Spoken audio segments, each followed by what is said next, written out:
ladies and gentlemen. This is Truth on the Tracks. I'm Brandon Turbeville. This is January 13th, 2013. We are coming to you from South Carolina, again, pre-recorded a few days in advance, but the information will still be relevant, as it always is. For those of you who are new to the show, you can find Truth on the Tracks here every Monday night and Friday night at 9 p.m. Eastern Standard Time. Here on ucy.tv, you can access the show's personal page, individual page at ucy.tv/TT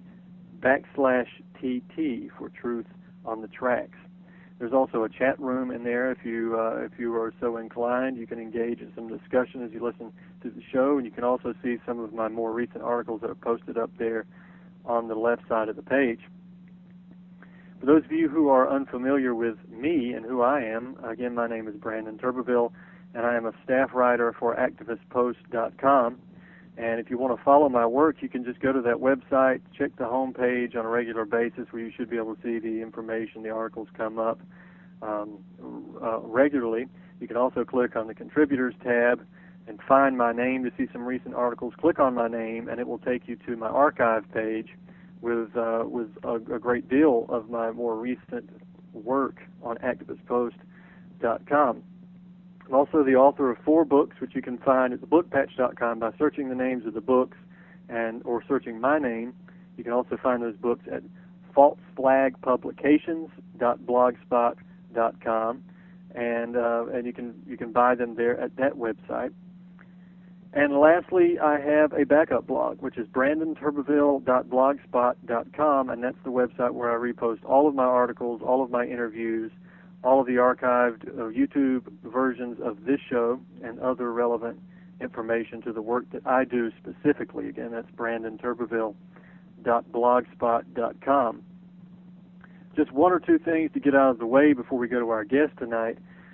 I want to encourage everybody to go to againstausterity.org and check out the United Front Against Austerity for some real interesting, tangible political solutions, tangible political demands, and real political activism. You can get involved with the United Front Against Austerity and try to get some wins in our column. Also, the Palmetto Gun Rights Organization. You can check them out. I think it's palmettogunrights.com. And you can check them out at their website. You can also find them on Facebook and like that page to keep up with them. It's a new organization here in South Carolina that is promoting gun rights under the slogan of no compromise, which is exactly what we need when we talk about the Second Amendment. Now that we've got all that out of the way, I want to go to our guest. We have Alan Moore with us, and Alan is the owner of the Ares Tactical Solutions training school, and he is a certified firearms and tactics instructor. He's NRA and state certified. He's been involved with private security for over 10 years. He's a martial arts instructor and has been one for 15 years. He's the owner also of Spartan's Quest Center for Combat Training. Has had 2 years of experience in nuclear security. Has worked with local federal prisons and contracted for prisoner restraint and control over high-risk inmates, and is currently getting certified in port security, biological weapons, weapons of mass destruction hazards, and as an emergency first responder for terrorist incidents under the DHS-sponsored programs. And you can find his school, Ares Tactical Solutions, at arestacticalsolutions.com. That's ARES tacticalsolutions.com. And with that, I want to welcome Alan to the show. Welcome, Alan. Thank you, Brandon. Thank you for having me on. Yeah, I wanted to bring you up because there's a lot of interest recently with prepping, with survivalism, with the concerns of bugging out because of various different reasons, whether it's the economy, the financial collapse, nuclear war, martial law, natural disasters, you name it. There's a lot of concern about whether or not we're going to be able to maintain the basic standards of living that we enjoy right now.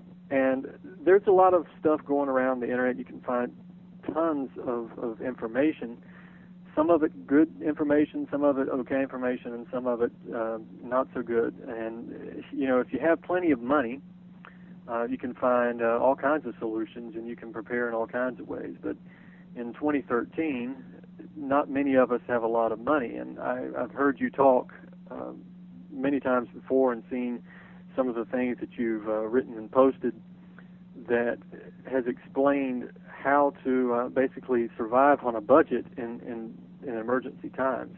That's why I wanted to have you up. So I want to kind of turn the floor over to you for a few minutes to hear what you have to say, some tips that you have on ways that we can survive in an emergency situation without having to have $75,000 to buy a bunker or move 5 states over to the middle of nowhere and survive on God knows what for our money. So I want to turn the show over to you for a few minutes and whatever you have to share with us. All right. Well, yeah, I mean, what you were saying about how things are now, a lot of people are talking about prepping, and like you said, there's a lot of good information, there's a lot of bad information. You have the popularity of shows like Doomsday Preppers, and to be perfectly honest, a lot of the times when I watch it, I mean, there's some good stuff, but a lot of the stuff on there's kind of a joke too. And I'm going to kind of map out some different essentials and stuff that, you know, a lot of people really need to think about as it relates to prepping. One of the things, I'll just map them out here, some essentials, what I can now, keep in mind, I'm no expert in prepping. These are things that I've done and I found as very affordable options for me. So these are things that I find essentials that people need. Naturally, you have your food, water, shelter, security, the ability to make fire, skills, and any sorts of medical supplies you need. With food, there's a lot of places that have the dry food and all that. You can get MREs, but to be honest with you, MREs taste horrible. You can live off of them, but it's not really what I want to have. But if I had to have it, I would get it. And a lot of that stuff gets expired. You know, I do have some stuff from eFoods Direct. I've only got like one box of stuff from them. It's very good. If you got the money for that, that's great, but it is expensive. So when you talk about budget options here, that's what everybody wants to know about. And really, for the money, you cannot go wrong with just getting ramen noodles by the case. I know for most people that sounds quite obvious, but there are people that tell me all the time that they can't prep because I don't have the money to prep. It costs too much. You can buy a case of ramen for little to nothing. And you will hear people say things like, well, that's got this in it, and it's got GMO, and it's got that. If it ever comes to the point where you need this food to survive, I can guarantee you that even though I don't want to eat GMOs and all this, I can guarantee you will not care what is in your food as long as it's sustaining you at that time. So you can get rid of. I don't. A lot of times I don't even use the packets, and that's going to lead into other things I have. And one of the things I have is pasta sauces and spices. You can get this stuff and store it for a long time. You know, your canned soups, canned fruits, tuna fish, canned meats, viennas, nuts. Peanut butter is great. Peanut butter can actually last a pretty good while. A lot of calories, a lot of protein, and that's really what you're going to be looking for. For food storage, for stuff like that, with your canned stuff and all that, get a magic marker or something and write the date on top of it, so you can rotate it. You want to rotate it out as it's going. Make sure that the dates don't expire. And a lot of this stuff, especially the ramen, you can eat ramen that's way past expiration. It usually does not go bad very quickly at all. I think I've eaten some. I grabbed some the other a while back that was from like 2006, and it still was fine. So, yeah, if anybody's ever been seriously broke, then they shouldn't be alarmed at eating some ramen noodles that are slightly out of date or some canned foods that's slightly out of date. I can tell you for certain that just because the expiration date's gone by, it's not going to kill you. Yeah, it does say suggested use. That's suggested, so. And I take my stuff and I store it in sweater boxes. You know, you can get those from the dollar store or whatever, and put some tape on top of it and write down what you have in the box, so you don't have to look all over the place to figure out what you need. You know, a lot of people want to store rice and beans and all that. Rice is much easier to store than beans. Beans tend to get, after a while, they get hard and or uneatable, pretty much. But if you're going to do that, you want to use a food-grade bucket. You can buy the Mylar bags, and you're basically going to take the Mylar bag and put it in the bucket, pour the beans or the rice or whatever in there with it, and get some oxygen packs to put in there also and seal the lid. Well, actually, you want to seal the bag first. I'm sorry. You'll take that Mylar bag and set it, say, on a like a 2x4 or whatever, and use just a regular like house iron, and go across it. And you'll seal the bag. And then put it in the bucket and seal the lid, and that'll last for a long time. So that's always an option. You can go with seeds. That's good. A small little thing that I do that it kind of surprises me that more people don't do it is, say, when you go someplace, you go to a fast food place or wherever, save your condiments. Get ketchup. Always get ketchup. Always get mustard. Always get salt, pepper, mayonnaise, whatever. Bring it home and save it. It's free pretty much for the most part. And after a while, that builds up for quite a while. So plus, if you get it from a corporation like McDonald's or something, they have to pay for that. So it's kind of like at least you're sticking a little bit of your finger in their eye. That's right. It's like, thank you, sir, for helping me survive later. So, and you also have your for water now. Going with water, you can go 3 weeks without food, 3 days without water, and the body requires 4 to 6 liters of water a day, and that's climate dependent. Dependent on your size and all that. For your options for storage, you have you can get rain barrels, bottled water. If you got a stream near you, that's fantastic. As far as budget goes, I tend to buy the gallon bottles, but the trick with that is if you get like the ones that are in like the milk jug type bottles, those will bust. I don't know what happens to them, but something happens and they get very weak and they bust very easily. I tend to get Crystal Springs bottled water gallons. You can get them from the dollar store. It's usually like $1 a gallon, and the type of container they're in lasts for a long time. If you do buy bottled water, buy spring water, not distilled water. Distilled water will actually, when people are detoxing, they tend to use distilled water on them because the distilled water actually gets all the stuff out of their system. So if you drink distilled water all the time, it will deplete your system of things that you need. So and really, when it comes to water, you want to buy way too much. Make sure you got plenty of water, and have some. Rain barrels are great. Rain barrels can be kind of expensive, but if you can do it, that's great.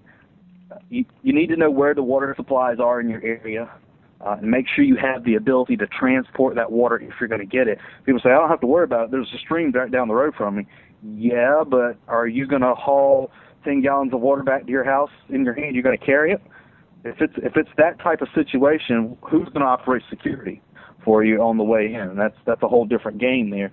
So have some way to transport it. If you got a red wagon or something like that someplace. One of the things I did here locally, there's a dollar store down the road, and they throw away like their old buggies when they get kind of messed up. And I knew the people down there. I said, hey, you gonna get rid of that shopping cart? And they're like, yeah, we're gonna let them haul it off. I said, well, let me take it. So I took it and brought it home and changed the wheels out to put a little heavier, little thicker wheels that can actually push through the yard, through grass, and not have to worry about it. And painted it a different color because I didn't want it bright blue, because that doesn't hide very well. And there you go. There's my method of transporting water if I have to. So that costs me nothing. And you can find these things. People will let you have them. They usually just sit them outside the building. So that's always an option.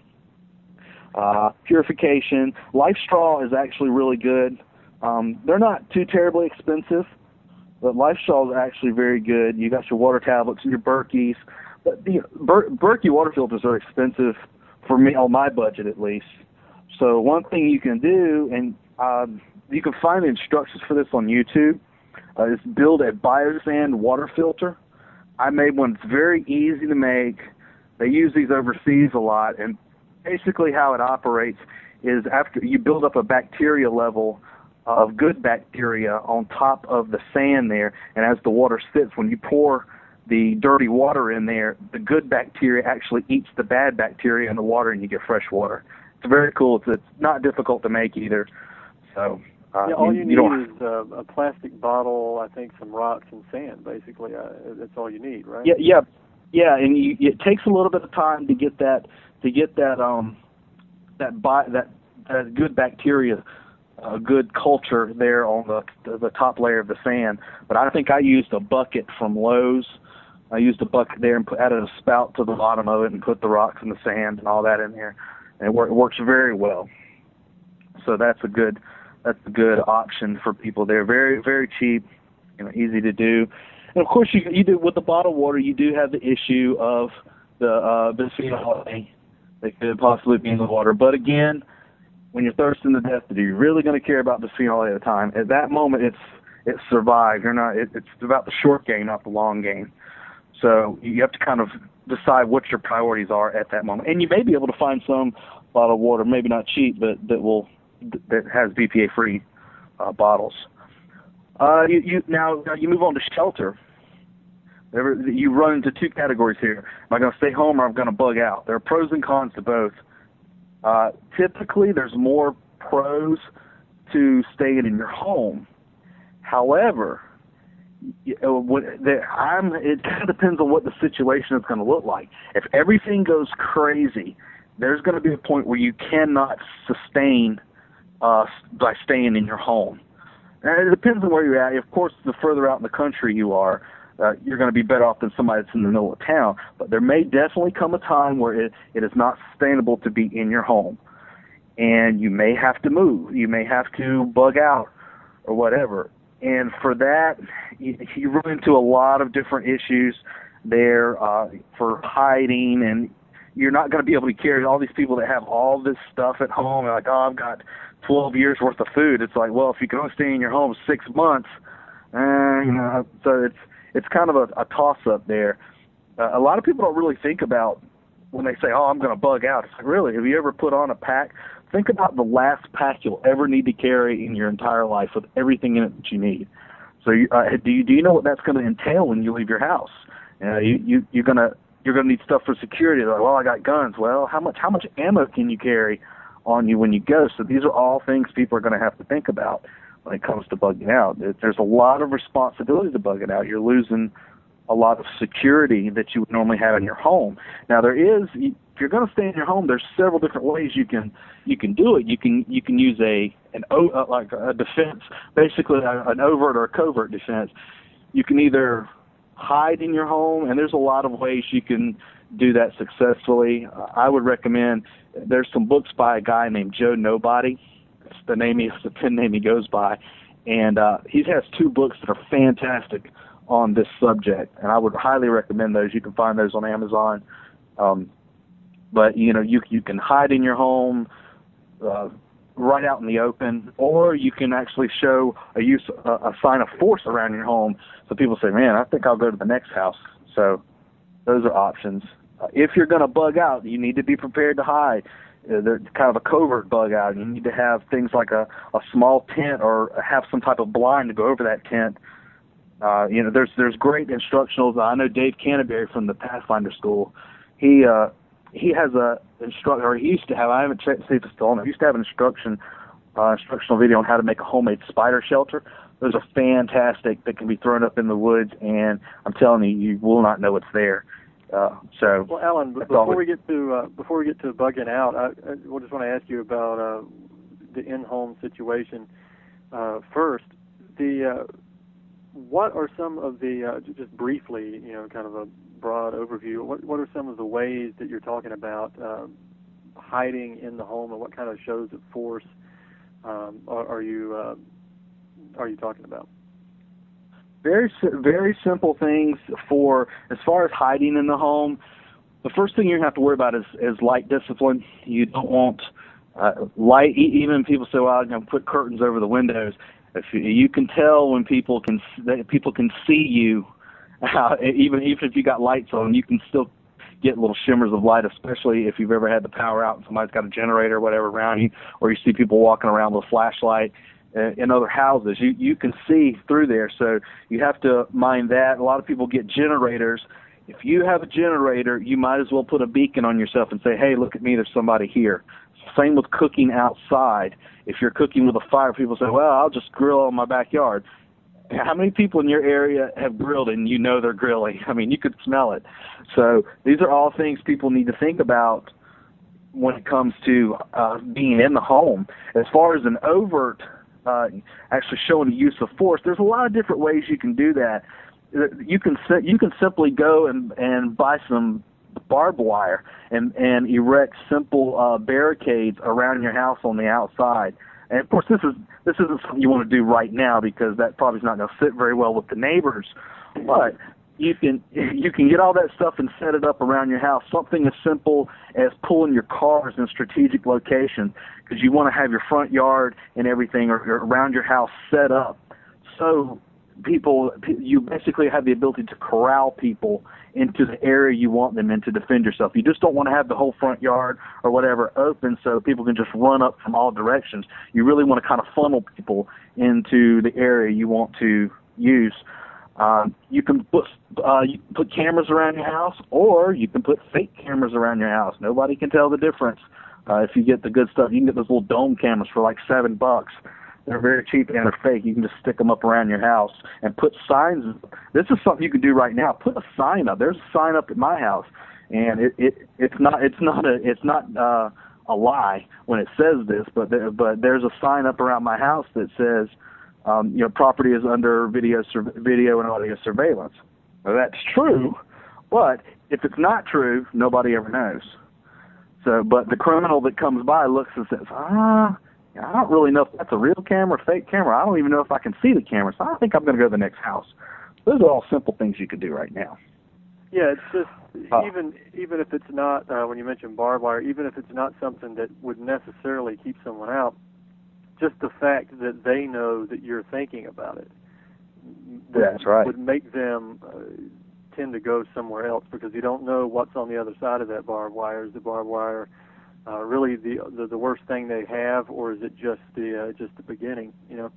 When you talk about people who are grilling outside and the entire neighborhood knows it, and the generators, the neighborhood can hear that. What you're hitting on is that the people who were not paying attention to what was going on and did not prepare are suddenly going to be very hungry after a couple days, and they're going to be very thirsty. And the person who did prepare and does have the food and is grilling out in his backyard, and these nice hamburgers smell so good wafting across the neighborhood, he's going to be drawing attention to himself, right? So, in a way, if a person is going to be staying at their home, if they were to have 6 years worth of food stored up, in a way that kind of makes them a target, but in a way they're also going to have family members, friends that didn't pay any attention to them while they were prepping, but are going to be hungry, and it's going to be very hard to not give these people any food. So the more food that you could store, the better, right? If you're able to store it.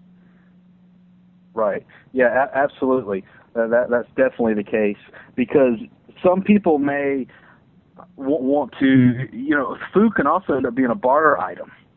So you can look at it that way. You can say, well, I'll trade this person. I need this, so I can trade them a couple cans of green beans for whatever. And I'm not big on trading. Some people say, well, I'll trade in bullets or whatever. Well, I don't know if that's necessarily such a good idea, because what if they come back and use those bullets on me? So I'm kind of tossed up on that. But around your home, another simple thing, you can use natural barriers too. If you can plant, now you have to control it because it can get out of hand, but bamboo makes a fantastic natural barrier for around your home. Another natural barrier is going to be, you see these people that'll have a gate, but the rest of their front yard has a ditch in the front. That's going to prevent people, it won't prevent people from running through, but it will prevent people from driving up to your house. Even if they drive up, if you don't have anything there, they pull in the front yard, back door opens, and 6 people jump out. Things got serious very quickly.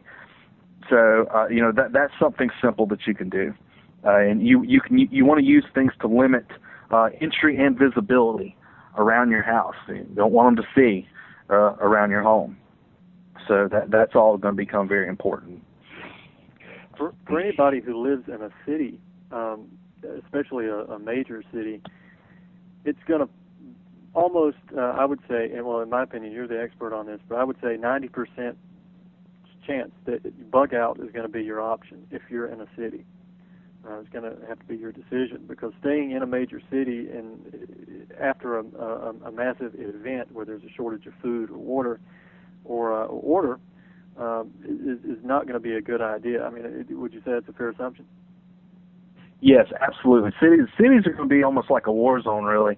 That's kind of how I see it in situations like that. And it's going to depend on the level of the event also, because every event is going to have, there's a certain, it kind of breaks down kind of funny. You could see this with Katrina when it happened. There's always kind of the event happens, and at first you notice people are starting to kind of come together. They're helping each other, and they're doing this, and they're sharing food and all that. And depending on how long the event takes, that food starts running out. People get a little more aggressive, and eventually it builds up to a crescendo almost, and it gets very dangerous very quickly. You can see this in other countries where they've had total collapse. And the economic collapse is going to be one of the biggest dangers, because that's where you're going to see everything just go boom all at once. A lot of entitlement people are not going to be getting what they're used to getting, and there's going to be a lot of issues with that, because there is, and this is something I wanted to cover, and we're kind of in it right now, so I want to go ahead and hit this. There is a dark side to prepping. Most people, when they talk about prepping, they talk about storing food, water, and everything. There is such a thing as the dark side to prepping. And those are people whose idea of prepping is getting lots of guns, lots of bullets, lots of gear, and lots of training. And that is their bug. And they may get some bolt cutters and a pry bar. That is their prepping gear. And their whole mentality is, I'm going to take what I need, and that's it. And this isn't some sort of theory I came up with. There are people who've talked about this. I've heard people talk about this. And these are usually people that are highly trained, they're very motivated, they know exactly what they're going to do when something like this happens. And they don't have any food stored, any water stored, anything stored other than the gear I just talked about. And their whole idea is they're going to take what they need, and they're going to become basically the warlords of their town.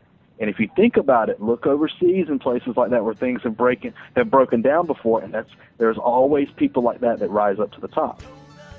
And on that note, we're going to have to take a break here for a station identification, so hold that thought, and we'll talk more about it on the other side.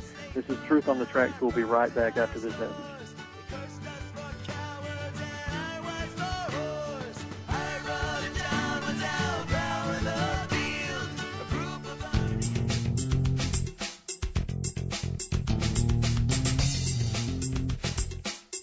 The brink. We are on the brink, but of what? No one knows. It depends on the reference frame that you're looking at it from. On the Brink with Jeff Weverson. We have been nuked. Did you know that? Check out Nuked Radio on UCY.tv Tuesdays and Thursdays from 1 to 2 p.m. Eastern Standard Time with Radchick and Jules. Stay safe, everyone.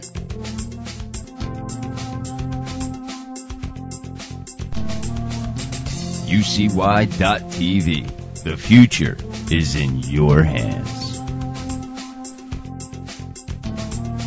I'm Brandon Turbeville, staff writer for ActivistPost.com. You can catch Truth on the Tracks every Monday night at 9 p.m. and Friday night at 9 p.m. Eastern Standard Time here on UCY.tv. I'm Madison Rupert, the host of End the Lie Radio here on UCY.tv every Monday at 7 p.m. Pacific and 10 p.m. Eastern. Tune in every Monday here on UCY.tv. You're listening to UCY.tv.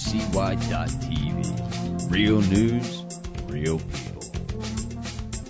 This is Josh from Anti-Tyranny News Radio here on UCY.tv.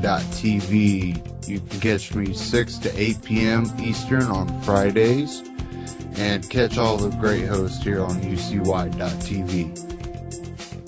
Catch Before the First Cup with Jules, Monday through Friday, 9 to 10 a.m. Eastern Standard Time at UCY.tv/BTFC.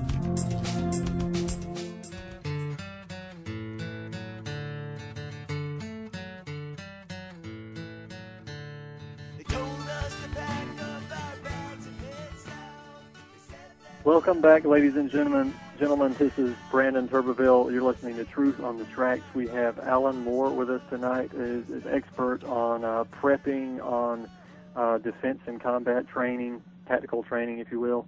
And he was talking before we went to the break about the dark side of prepping. You want to continue with that, Alan? Yeah, sure. Basically, for the dark side of prepping, these are people who have trained, who are highly trained. Maybe they've taken some different classes or whatever to become skilled in a rifle, maybe like a tactical rifle class or some type of urban break contact training, something to that effect. And these people, their idea of prepping is guns, ammo, gear, and training. They don't store water. They may store a little bit of water, but they don't really plan on storing food and all this.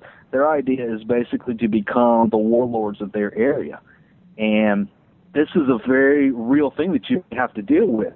People talk about getting out of the cities and everything, but, when you get out of the city into the country area, people think that's a safe area. Not necessarily, because you do have, in the city, there's going to be gangs that are going to, I've heard of gangs that basically prep this way. If they mention anything about prepping, it's, well, I got guns, that's my prep. And so you're going to have to worry about that. In the country, people say, well, I live 20 minutes outside of town, I'm okay. Well, around here, and you may not even know there's one in your area, but around here, out in the country, you run into a lot of motorcycle gangs. So, and motorcycle gangs, could be an issue.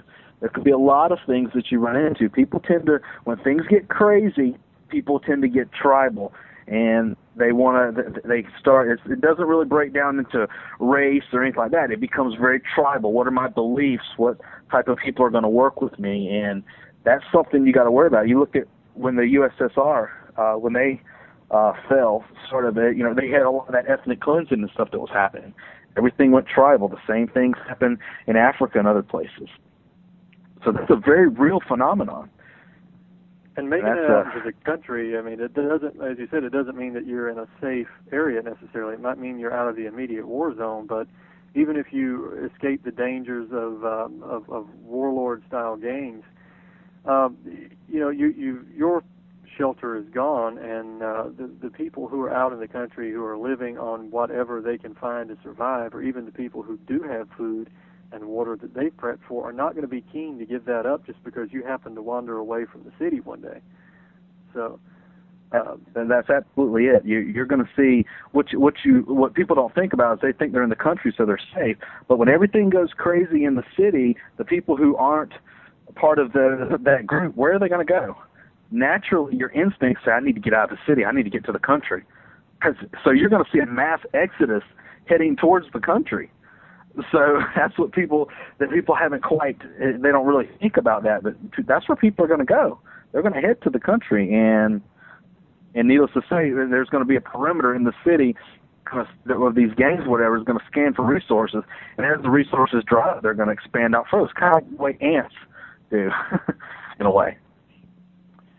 Yeah, So. now with that in mind, if you have to bug out, if that's your only option, you're going to have a bug-out bag. And you mentioned the pack, which, of course, it looks easy on TV. It looks easy on the movies because the guys never complain about how heavy their pack is. But in real life, backpacks and handbags can go quite heavy if you've got them loaded down and you have to walk for miles and miles. So what should be in your bug-out bag, and how much of that should be in there, in your opinion? With a bug-out bag, this is typically how I tend to look at it. Bug-out bags are originally designed to get you from point A to point B. So it's good to have. It's very good to have different cache of gear and other things set up in other areas. Even if you have family that live in another part of the state or another state in general, if you can have that family member store your things there, say, hey, let me store this stuff here, and you can store your stuff, at my place. So if one of you are close to the other, you have a place to go.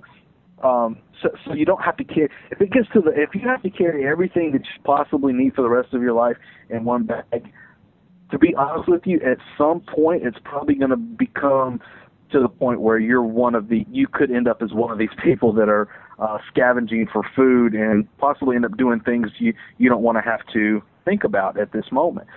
So that gets very bad. But if you're going to have to carry everything that you want, the things you want to carry in your bag, if it's the last bag you ever have, it needs to be things that will allow you to sustain yourself. They give you the ability to hunt, the ability to make fire, some sort of shelter. Those are types of things you're going to want to have because you're going to need to sustain yourself.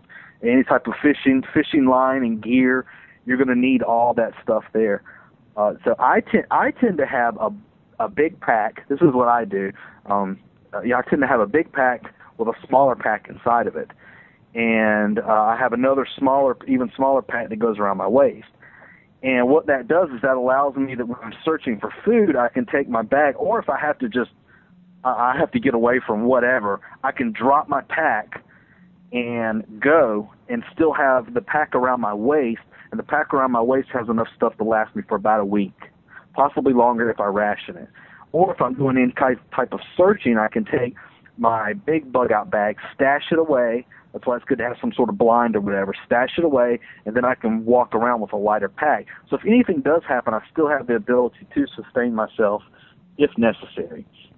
And with the smaller pack inside your big pack, if you need to go make a 1-2 day hike somewhere or whatever, at least you can put the gear that you need specifically for that mission in that smaller pack and go where you need to go. So you don't have to lug around this giant pack because your pack is going to be very heavy. So especially if you start thinking about carrying bullets and everything. Bullets are very heavy. If you don't believe me, take it and just load your bug-out bag up and head to a park somewhere and go for a hike. And you'll greatly start thinking about, man, maybe I need to change something here. That's one of the reasons I kind of like the bow and arrow a good bit, because it's a light weapon, it's a reusable ammo, and if I run out of ammo, I can make more. So it's always a plus if necessary. So, are there any other specific items that you would say to put in the bug-out bag? Some of the core items. Obviously, you want to have your food and water. Right. Water actually is going to be heavy enough if you're going to carry enough to drink, especially if you're moving constantly. You're going to have food, whether it's ramen, noodles, or some type of MRE. Are there any other items? Maybe a compass, some type of light. What would you say? Yeah, definitely. For me, I would take enough water, but it's important to take. They make collapsible, like 4-gallon water jugs that you could take and put in your pack, and I would have that and some means of making fire and a way to sterilize the water. That is going to end up being, that's long-term sustainability there. And for fire, I'll give you some. Of course, you have your magnesium fire starters, or you can just get a pack of big lighters, but that's only going to last a little while. But you can get magnesium fire starters; those are fantastic. Your matches, you can get matches fairly cheap, and you can dip the ends of them in paraffin wax to make them waterproof. So that's fantastic. And I'll tell you something that is also very cheap and works very well. You can go to the dollar. This is your budget thing again. You can go to the dollar store. Look for Murray's Beeswax. There's 2 different kinds, but get the kind in the orange tin can, and you can buy it for about $1 to $2. Get that stuff and buy some cotton balls. Take the cotton balls out, put it in the top, open the can up, put the cotton stuff, as many cotton balls as you can in there, and squeeze the lid down on it. And that's just not going to hold. But once you squeeze it down, just put some electric tape around it to help seal the can so it doesn't pop off. And you can take just one of those cotton balls and dip some of that Murray's Beeswax and set it down and light it with a match, lighter, whatever, and that thing will burn for a long time, and just that one little bit. So you don't have to sit there. You trust me, you do not want to sit there with 2 sticks and try and start a fire. So that stuff will burn a long time. So and you think if you can stuff 20 cotton balls in there, which is quite easy, it's that'll last you forever. Once it runs out, you got a small tin can that you can use in the future. So that's also a plus. Definitely do that. That is one of the easiest. And I have several of those in different packs, so I can access that whenever I want to. Some sort of small tent is great for sleeping, but definitely people need to look at building that spider shelter. Those are phenomenal. I'm telling you, they're a lot more roomy than they look, and it's camouflage like you wouldn't believe. It just looks like a mound built into the ground. So that's something. You want to have energy foods inside your bug out bag, something to give you energy as you need to keep moving. So that's important. Stuff like that, stuff to keep it warm. Maybe something easy to cook in. And I don't like some people get the cast iron skillets. Yeah, those things are really heavy. You do not want to load that. You want your bag to be light. So you can get very light metal dishes that can be cooked, and you can fireproof the bottom of it. I think they have some spray that'll fireproof it. You can do that, and it'll be good to go. You can just get some vice grips and click it onto the end of it, and there's your handle for it. You can remove it, however. So that's very cheap. Get all that for about $3. All your cookware. What about things like tarps for shelter? I mean, if you don't have a tent and you're not able to pitch a tent in the area, if you have a tarp which is lightweight and it's foldable, it's not the best shelter, but it would keep you dry, would it not? Yes, definitely. I have, matter of fact, in my bug out bag, my tent that I have, or quote unquote tent, because tents tend to be kind of big too. I have a small military pup tent that is basically, really, it's nothing more. When I pulled it out, I was like, well, they didn't do nothing but send me a tarp and some string. And that's basically what it is. It's almost like a green, it's an olive colored tarp. And it's designed to set up as a quick tent. It's very small, very easy to use, and it can be used for a lot of things. Your emergency space blankets, that's something you're going to want to have because you don't want to be laying on the ground. You definitely don't want that if possible. For cutting, say you want to make your spider shelter, if you're going to cut down some limbs and everything, or whatever you need, I forget the name of it, but you'll know it. You can find it at Walmart or wherever you want to go. There's a saw that you can buy in the camping area that folds up, and that saw will cut, and you'll burn less energy cutting limbs down with that saw than you will with a hatchet. I can promise you that. So, because it just eats through the wood, and definitely get that. That's something small you can keep in your pack. A good knife is essential, and by a good knife I mean something that you can trust. And that's for me personally, I buy cold steel, and they're going to be a little expensive, but I tend to find with weapons you get what you pay for. So, some things are ridiculous, but you get what you pay for. Cold steel is great. Knives, they're not that expensive, so and they will last forever, and they're torture tested and all that good stuff. So if people want to carry guns or whatever, you better have something you can carry a lot of ammo. For that, I would recommend 22. It's not going to be the greatest thing to defend yourself with, but it's small, lightweight, and if you're walking through the woods and you have an AK on your back, it's going to cause quite a bit of attention to somebody that's walking by as compared to a Ruger 1022, little rifle strapped to your back. So that's important. Plus, ammo you can carry a lot of ammo very easily, very cheap. So I would recommend that.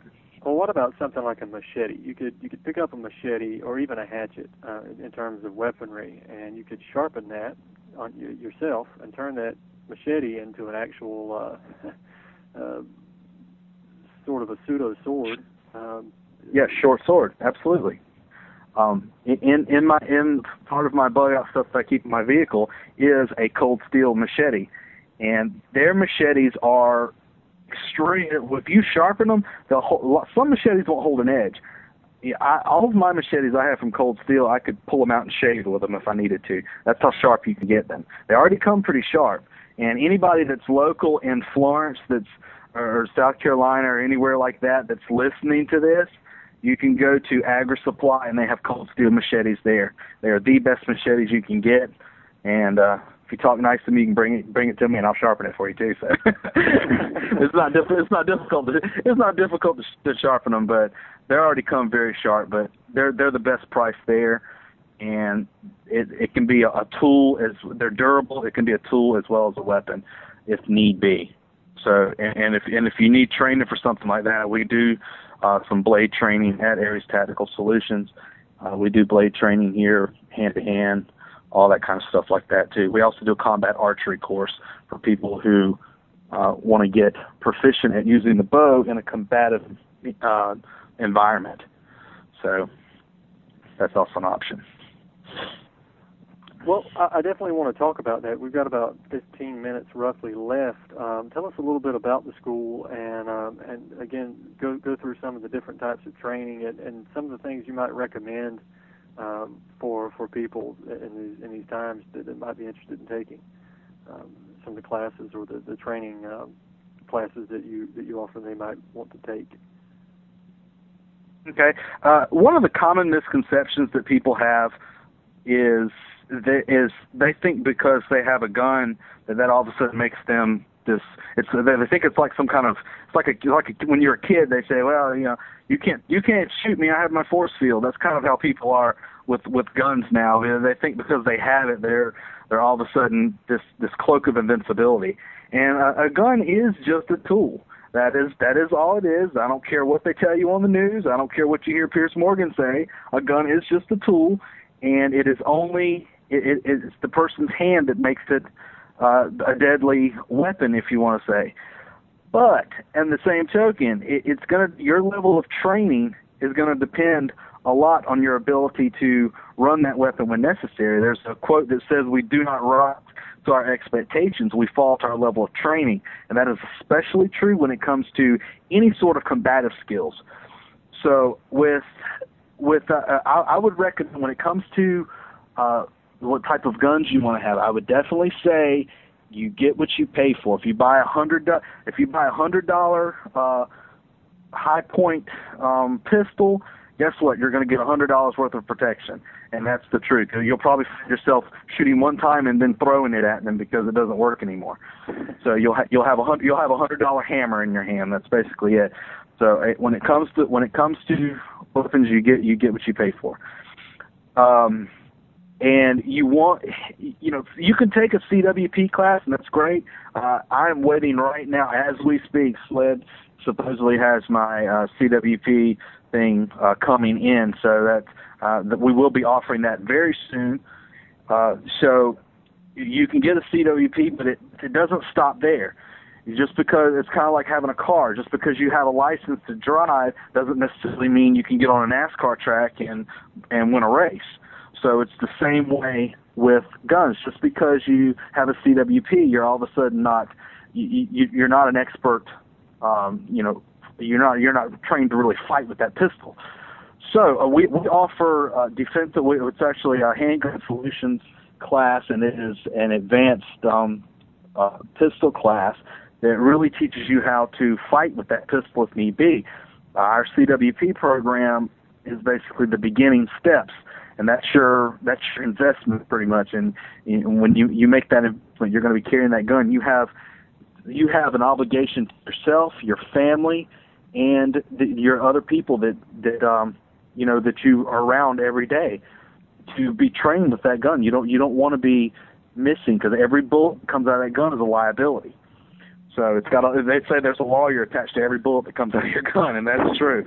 So, so you definitely with people that go through our and silly British television hosts. I just had to throw that in there.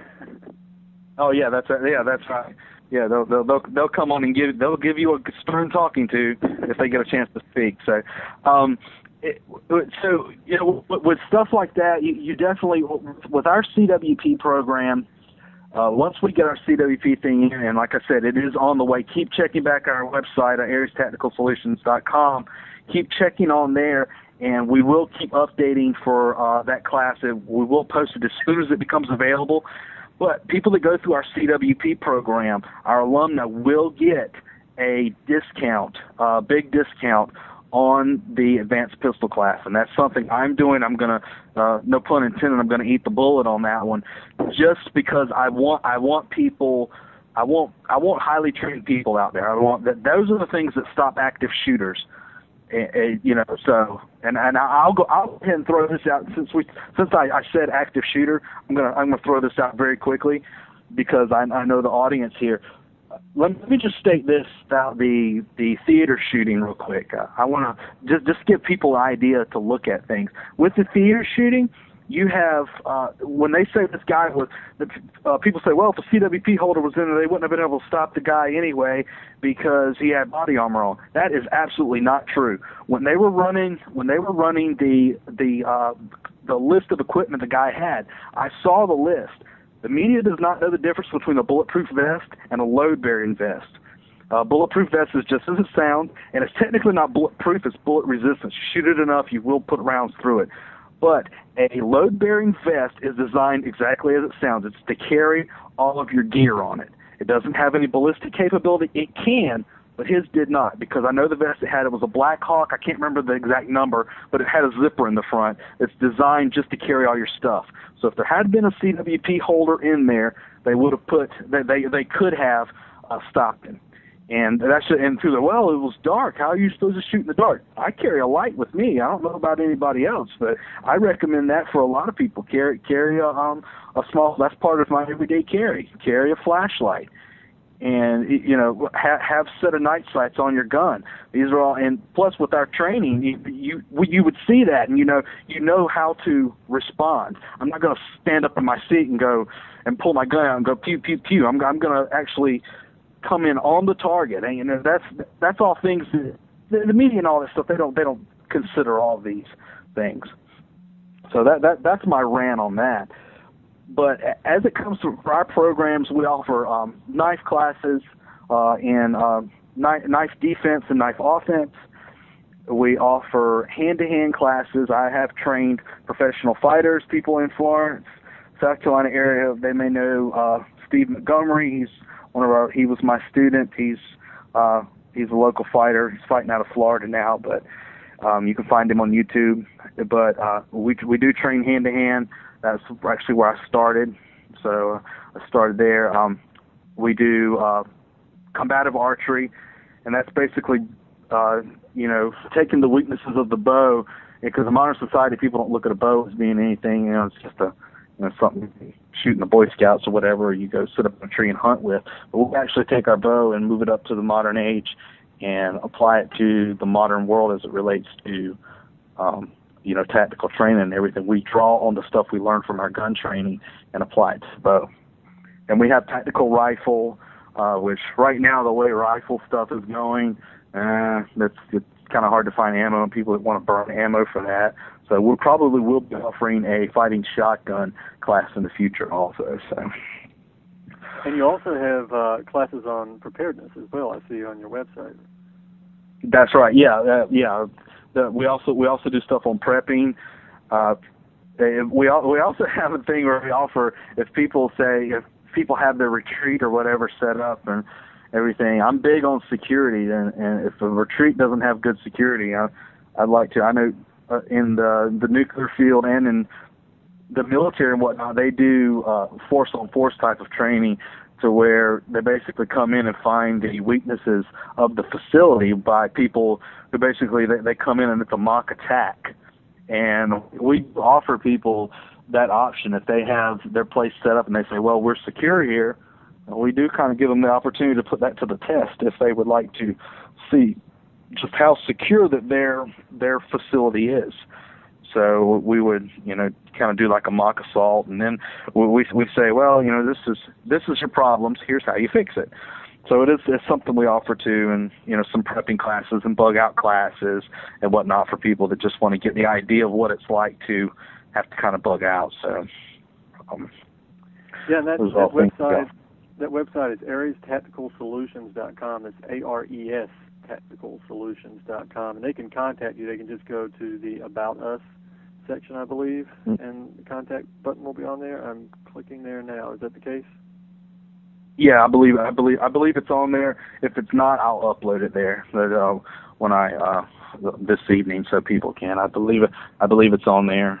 I can't remember, but well, yeah, they a lot of contact you through the website, right? That's right. Yeah, we will have our YouTube channel up and going here soon, and I've got some stuff to go on there. So probably this interview will be up there too. So.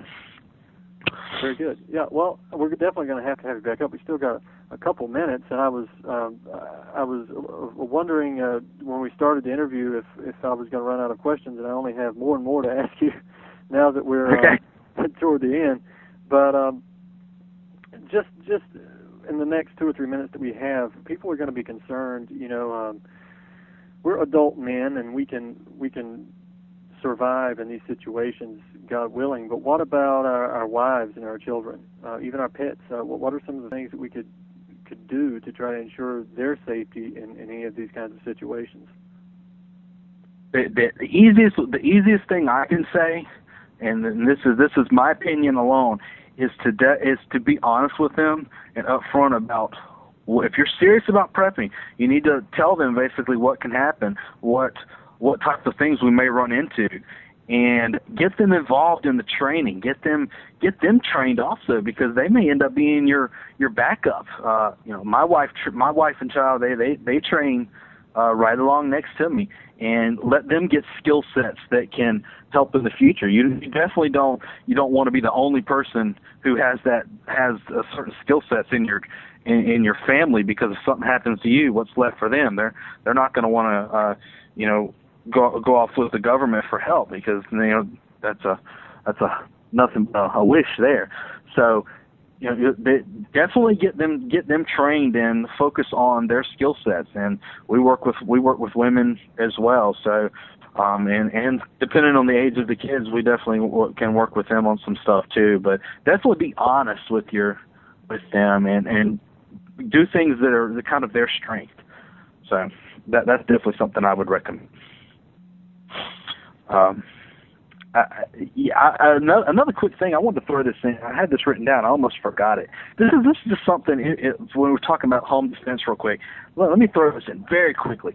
If you need something, as far as if somebody's shooting, if it's that bad and people are shooting at your home, walls do not stop bullets very good at all.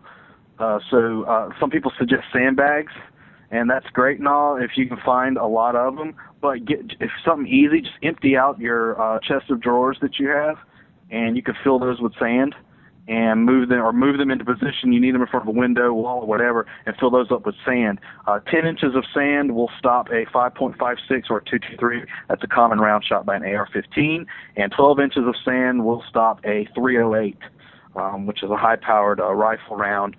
So that is something that people can think about for home defense. That's something very easy. That you don't have to go out and buy sandbags and all that stuff. So that's an option also. Well, always very good, and Alan, I want to have you back up in the future to talk about some more of this stuff, because it only gets more interesting the more we talk about it, and it's definitely a timely subject considering what's coming up. Now, the website, again, is AresTacticalSolutions.com. This is not your average CWP class. They have combat archery, all types of firearms training, hand-to-hand, blades, preparedness classes, all of this stuff right here in South Carolina. And you can go to their website at AresTacticalSolutions.com. That's ARES TacticalSolutions.com. And see what they have to offer and get in contact with them there at that website. So I encourage you to do that. It's very important to do it. Alan, thanks for coming on the show. And again, we'll have to have you back up. To all the listeners, thanks for being here with us tonight. We'll see you next week.